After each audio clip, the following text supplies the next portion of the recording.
নমস্কার, সিং আনলিমিটেডের আরেকটি ভিডিওতে আপনাদের সবাইকে স্বাগত জানাই। গত পর্বে আমি মধ্যপ্রদেশ ভ্রমণের উজ্জয়িনে অবস্থিত মহাকালেশ্বর ও ওমকারেশ্বর এই দুই জ্যোতির্লিঙ্গ দেখিয়েছিলাম। গত পর্বের ভিডিও যারা মিস করে গেছেন তারা উপরের আই বাটনে ক্লিক করে দেখে নিতে পারেন। আজকে আমি যাব ভোপাল। ভোপাল মহাকালেশ্বর থেকে সড়ক পথে 195 কিলোমিটার, সময় লাগে প্রায় 5 থেকে 6 ঘন্টা। এখন বেরিয়ে গেছি ভোপালের সাইট সিনের জন্য। আজকে ভোপালে ডে 2, কালকে সন্ধ্যে হয়ে গেছিলো আসতে। তো আজকে যাব হচ্ছে ভোপালের দুটো সাইট সিনে, একটা হচ্ছে সাঁচি, একটা হচ্ছে ভীমবেটকা আর ভোজপুর।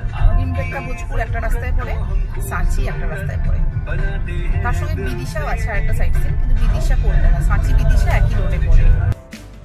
আগের দিন রাত হয়ে যাওয়ার জন্য আমি ভোপালে নিজস্ব সাইট সিনগুলো করতে পারিনি। ভোপালে কিন্তু অনেক কিছু দেখার মতন জায়গা আছে, যেরকম বনবিহার ন্যাশনাল পার্ক, তাজুল মসজিদ, ইন্দিরা গান্ধী রাষ্ট্রীয় মানব সংগ্রহালয়, ট্রাইবাল মিউজিয়াম, এছাড়া অন্যান্য অনেক জায়গা। মধ্যপ্রদেশে একটি শহর থেকে অন্য শহরে রেল ব্যবস্থা থাকলেও এখানকার ট্রেন ঠিকঠাক টাইমে চলে না, সবসময়তেই লেট করে। তাই আপনার একটা গন্তব্য থেকে আরেকটা গন্তব্য পৌঁছাতে অবশ্যই ট্রেনের কারণে লেট হয়ে যেতে পারে। সেদিকটা মাথায় রেখে আপনি যদি হাতে সময় নিয়ে বেরোন তো অবশ্যই ট্রেন ফার্স্ট প্রেফারেবল। কিন্তু যেহেতু আমাদের সময় কম, তাই একটা গাড়ি নিয়েছিলাম উজ্জয়িন থেকেই। এখানকার যে কোনো 6 সিটার এসি গাড়ি 11 টাকা কিলোমিটারে চলে।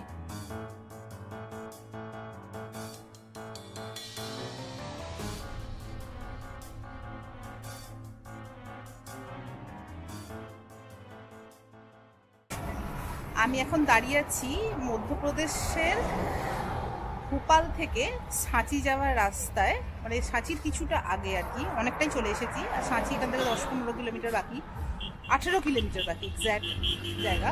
এখানে রয়েছে ট্রপিক অফ ক্যান্সার, মানে কর্কটক্রান্তি রেখা ভারতের এই জায়গার ওপর দিয়ে গেছে। তো এই জায়গাটাকে খুব সুন্দরভাবে এরা মেনশন করেছে। ঠিক রাস্তার এপাশেও একটা আছে এরকম বোর্ড, আবার ওপাশেও একটা আছে বোর্ড।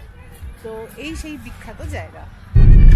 সাঁচি প্রায় এসেই গেছি, আর আমাদের 1-2 কিলোমিটার মতো। সাঁচি হচ্ছে পাহাড়ের উপরের একটা স্তূপ, পাহাড়ের মধ্যে উপরে এটা। আর এটার মেন রোড থেকে পাহাড়ের উপরে একটু উঠতে হবে সাঁচির জন্য। তো গাড়ি তো যাবেই, আমরাও উঠবো পাহাড়ের উপরে। ভোপাল থেকে সাঁচির দূরত্ব সড়ক পথে 45 কিলোমিটার, সময় লাগবে প্রায় 1.5 ঘন্টা। এখানকার রাস্তাঘাট কিন্তু খুবই সুন্দর, কোনো জার্নি মনেই হবে না।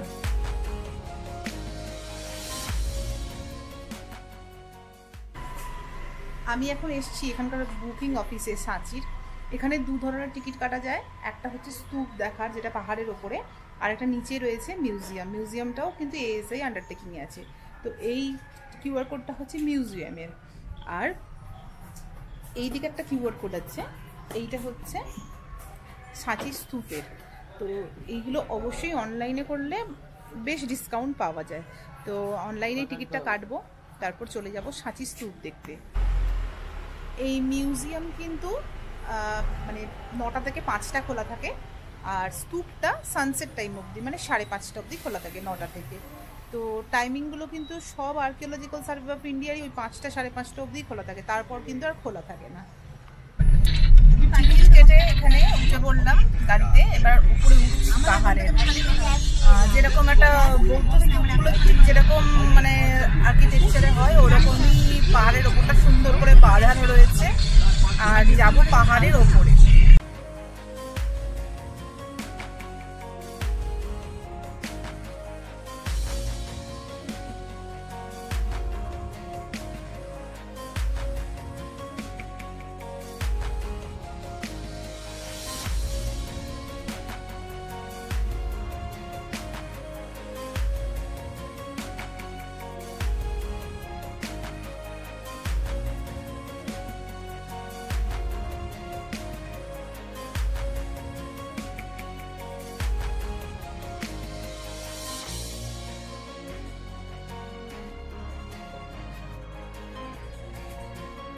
চলে এসেছি সাঁচি স্তূপে। সেই ছোটবেলায় বইতে পড়েছিলাম সাঁচি স্তূপ, একদম ছোটবেলায়। তো সেই সাঁচি স্তূপে আজকে এসে সত্যি খুব ভালো লাগছে। আমার একটু হিস্টোরিক্যাল জায়গা একটু বেশি পছন্দ। তো এটাও ASI আন্ডারটেকিংয়ে রয়েছে, সঙ্গে ইউনেস্কো ওয়ার্ল্ড হেরিটেজ সাইটের মধ্যে তো অবশ্যই পড়ে। তো ভোপাল এলে অবশ্যই সাঁচি স্তূপে আসবেন।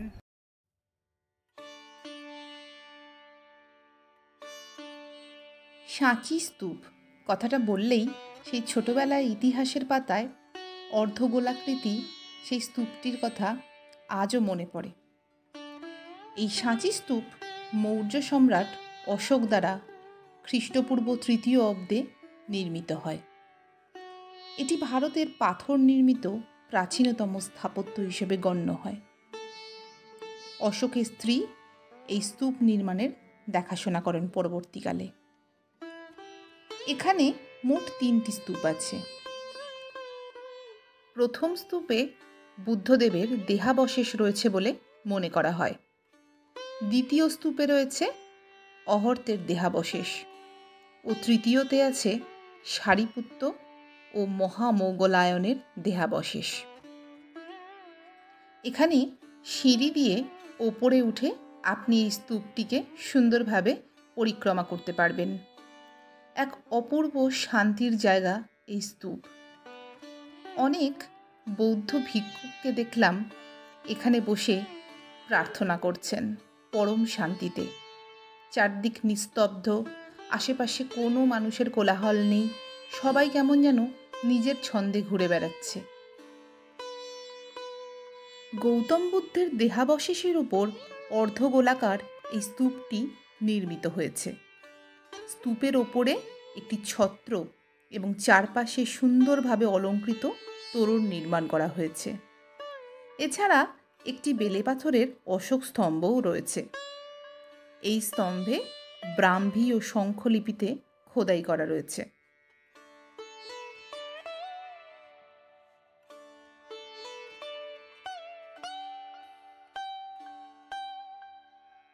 ভারতীয় 100 টাকার নোটে কিন্তু এই সাঁচি স্তূপের প্রতিকৃতি দেখতে পাবেন, যা ভারতীয় সাংস্কৃতিক ঐতিহ্যকে চিত্রিত করে। হয়ে গেল আমার সাঁচি ভ্রমণ। সাঁচির দেখা মোটামুটি 1-1.5 ঘন্টার মধ্যে দেখা হয়ে যায়। আর এখান থেকে কিন্তু আরেকটা জায়গা যাওয়া যায়, সেটা হচ্ছে বিদিশা নগরী। তো বিদিশা আজকে যাওয়া হবে না আমার। এরপরে আমি আবার ভোপাল যাব। ভোপাল থেকে চলে যাব পরের যে গন্তব্য আছে সেখানে ভীমভেটকা এবং তার সঙ্গে ভোজপুর।